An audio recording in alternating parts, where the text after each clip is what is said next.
VNR function హాల్లో ఉదయం 10 నుంచి సాయంత్రం 6 గంటల వరకు విద్యార్థి సదస్సు నిర్వహించబడును. మార్నింగ్ సెషన్కు మాజీ మంత్రివర్యులు హరీష్ రావు గారు, అదేవిధంగా మధ్యాహ్నం లంచ్ తర్వాత దేశపతి శ్రీనివాస్ గారు, మాజీ మంత్రివర్యులు జగదీశ్వర్ రెడ్డి గారు, అదేవిధంగా చివరికి BRS party working president KTR గారు ఈ సమావేశాన్ని ముగించడానికి వస్తారు. కాబట్టి రాష్ట్ర వ్యాప్తంగా ఎవరైతే యాక్టివ్ ఉన్న మా విద్యార్థి భవన్ నాయకులందరూ కూడా ఆ సమావేశానికి రాబోతూ ఉన్నారు. ఇప్పటికే గడిచిన వారం రోజుల నుంచి విద్యార్థులందరూ కూడా బనకచెర్ల ప్రాజెక్టు వల్ల తెలంగాణ ప్రాంతానికి ఏ విధంగా నష్టం జరుగుతుందో అనే అంశం మీద బీఆర్ఎస్పీ కరపత్రాలు ముద్రించుకొని 5 లక్షల కరపత్రాలను ప్రతి ఒక్క విద్యార్థికి చేరే విధంగా మా విద్యార్థి నాయకులు కాలేజీలలో ఇవాళ తిరుగుతూ ఉన్నారు. రేపటి వరకు ఆ కార్యక్రమం ముగుస్తుంది. వాళ్ళందరి ప్రతినిధులతోని రాష్ట్ర వ్యాప్తంగా ఉన్న వచ్చే ప్రతినిధులందరితోని పెద్ద సదస్సు నిర్వహించబోతా ఉన్నాం.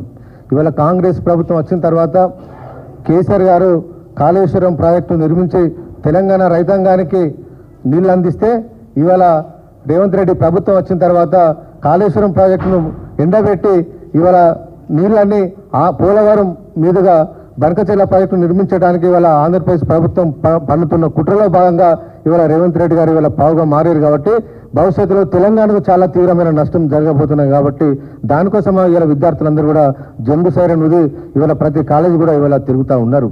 అయినా ఈ ప్రభుత్వంలో చెల్లమున్నట్టుగా అసలే కనిపిస్తలేదు. తెలంగాణ ఉద్యమం జరిగిందే నీళ్లు, నిధులు, నియామకాల ట్యాగుల మీద తెలంగాణ ఉద్యమం జరిగింది.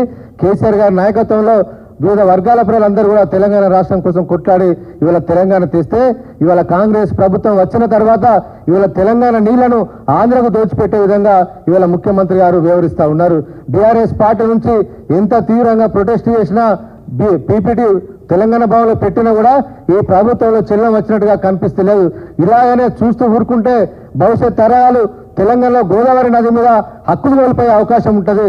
దాదాపు 200 టీఎంసీల నీళ్లు తెలంగాణ ప్రాంతం పూర్తిగా నష్టపోయే అవకాశం ఉన్నది. కాబట్టి దాన్ని అడ్డుకట్ట వేయడానికి విద్యార్థులందరూ ఏకం కావాల్సిన అవసరం ఎంతైనా ఉందని చెప్పి భావించి ఇవాళ బీఆర్ఎస్వి నడుం కట్టుకొని ఇవాళ తిరుగుతూ ఉన్నారు. ప్రతి విద్యార్థిని కలుస్తూ ఉన్నారు. ప్రతి యాజమాన్యాన్ని, కళాశాల యాజమాన్యం కూడా కలుస్తూ ఉన్నారు. ప్రభుత్వ ప్రైవేట్ స్కూళ్లలో, విశ్వవిద్యాలయాల్లో దాదాపు 50 టీంలుగా ఇవాళ తిరుగుతూ విస్తృతంగా ఇవాళ ప్రచారం చేస్తూ ఉన్నారు. ఖచ్చితంగా ఈ ప్రభుత్వం దిగి వచ్చే వరకు ఢిల్లీకి వెళ్ళి హైపవర్ కమిటీ కోసం ఇవాళ రేవంత్ రెడ్డి గారు ఏ విధంగా సంతకం పెట్టొచ్చారో దాని విషయంలో తెలంగాణ ప్రజలకు క్షమాపణ చెప్పే వరకు కూడా బీఆర్ఎస్పీ పోరాటం కొనసాగుతుంది. గోదావరి నది మీద తెలంగాణ హక్కులు కాపాడటానికి విద్యార్థి భాగం ముందుండి కొట్టాడదని చెప్పి ఈ సందర్భంగా ఇవాళ కాంగ్రెస్ ప్రభుత్వాన్ని హెచ్చరిస్తా ఉన్నాం.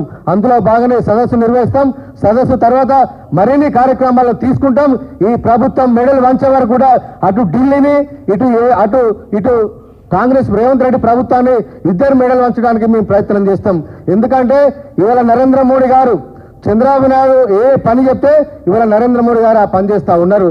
ఇవాళ గోదావరి నది మీద మిగతా రాష్ట్రాల అభిప్రాయాలు తీసుకోకుండానే ఒక తెలంగాణ, ఆంధ్రప్రదేశ్ అభిప్రాయాలు తీసుకొని తెలంగాణ నది వాటాలన్నీ కూడా ఇవాళ ఆంధ్రప్రదేశ్ కు కట్టబెట్టే విధంగా ఇవాళ నరేంద్ర మోడీ వ్యవహరిస్తూ ఉన్నారు. తన ప్రభుత్వానికి, మోడీ ప్రభుత్వాన్ని కాపాడటానికి ఇవాళ తెలంగాణ నీటి వాటాను ఇవాళ చంద్రబాబుకు దారదత్తం చేసిన కుట్ర అటు నరేంద్ర మోడీ, చంద్రబాబు నాయుడు గారు చేస్తూ ఉంటే ఇవాళ మధ్యలో పావుగా ఇవాళ రేవంత్ రెడ్డి ఇవాళ వ్యవహరిస్తా ఉన్నాడు. దీనివల్ల తెలంగాణ నష్టపోతుంది. దీనికోసమే ఇవాళ రేవంత్ రెడ్డికి ఓట్లు ఇస్తారని చెప్పి ఇవాళ ప్రశ్నిస్తా ఉన్నాం. ఇవాళ కాంగ్రెస్ పార్టీ ఎమ్మెల్యేలకు, మంత్రులకు ఎవరికి సోయలేదు. తెలంగాణ హక్కులను కాపాడడానికి ఏ మంత్రి కూడా మాట్లాడకపోవడం చాలా దురదృష్టకరం. ఆ రోజు ఉమ్మడి రాష్ట్రంలోనైనా ఆంధ్రప్రదేశ్ ప్రభుత్వంలో తెలంగాణకు అన్యాయం జరిగితే కొంతమంది కాంగ్రెస్ పార్టీ ఎమ్మెల్యేలు, మంత్రులు ఆ రోజు ప్రశ్నించే స్వభావం ఆ రోజు ఉండే.